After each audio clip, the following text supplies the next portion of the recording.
But I've noticed that there's not a lot of videos on YouTube about Eublepharis hardwickii at all, so I thought it would be really cool if I made this video and showed you guys what it's like to own one. Hey everybody, I hope you're having an amazing day. It's a super rainy day today, we're all staying indoors, and I think that it would be a perfect time to do a video on my East Indian leopard gecko, the Eublepharis hardwickii. She's awesome. She's much like a normal leopard gecko, except she's just from East India, and she's a subspecies of Eublepharis macularis, which is the common leopard gecko, which is all the other ones I have. So I only have one, but I want to show you about her today, and I think that it's the perfect day to do it. And I've been waiting to make this video for a long time, but I just wanted to make sure she settled into her new home because I've only had her for a month. So I want to show you the whole setup, how I care for her, what's her temperament like, and just how cool these hardwickiis are, because I'm absolutely in love with them, and I only have one. I've had her for a month and I already want more. So I hope you guys enjoyed this video. Don't forget to like, comment, and subscribe. It means a lot to me. It helps out the channel. Alright, let's go. So I just write down some stuff about her. So right here I've got, she's the hardwickii. I've got the hatch date, when I purchased her, and then her weight, and I weigh her just, sometimes it's every week, sometimes it's every couple weeks. So this is what I keep her in. She's in this little hide box here. She usually is. So I've got this little hide box right here. I have that right above the heat pad here, and it's usually around 90 degrees, 80 to 90. That's where I like to keep it. Here's her mealworms. I just give her mealworms that are dusted with vitamins and calcium. And then she's almost always, 9 times out of 10 I look in here, she's in here.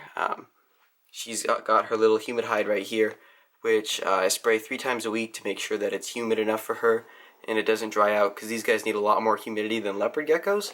But I just think that it's really cool that the care is super similar. You just need a couple more things, and just a little bit different temperatures, but pretty similar diets as well. I want to feed her some dubia roaches also. Okay, so I want to take her out and show you guys what she's like to handle, because it's pretty cool how different she is temperament-wise than leopard geckos. It's surprising how different they are, even though they're really similar.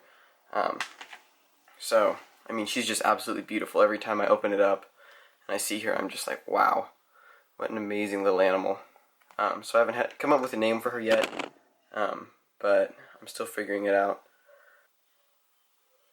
She's also incredibly calm. She's totally fine with handling for the most part, but you do want to keep handling to, a minimum. You don't want to handle them every single day. You just want to make sure they're not super stressed, because they're incredibly shy animals, and honestly, she's just never walking around in her cage or just sitting in the corner or anything like you might see a leopard gecko do.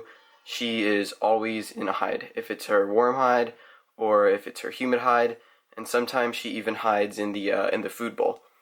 Not even kidding, she just goes into the food bowl and hides under it. I'm assuming that in the wild, hardwickiis hide more than leopard geckos do. Spend more time under rocks or under leaves. But as you can see here, she's incredibly calm. She's not moving fast or anything, even though I've only handled her maybe 10 times. But I've noticed that there's not a lot of videos on YouTube about Eublepharis hardwickii at all, so I thought it would be really cool if I made this video and showed you guys what it's like to own one. Do a little update on her weight. Alright, so she is 26 grams. I'll write that down. So, just like that, she's gained the weight that, the 2 grams that she's lost, and a little bit more. So, she's healthy. Her birthday was the 4th of July this year. The wild hardwickii compared to the wild leopard gecko, I think the hardwickii beats it every single time. Really interesting thing I found so far about the hardwickii, at least mine, is that if she walks on my hand and I'm standing or sitting down and it's maybe 3 to 5 feet away from the ground, and if she walks up to the edge of my hand, she'll look over and she'll know that it's way too far, that the ground is too far, so she won't jump or keep walking and just fall like a leopard gecko might. She's really careful of where she looks, so if she just peeks over my hand, she won't just keep going. Now she does, just because she knows that if she were to fall from that height, 6 inches in this instance, she'd be totally fine.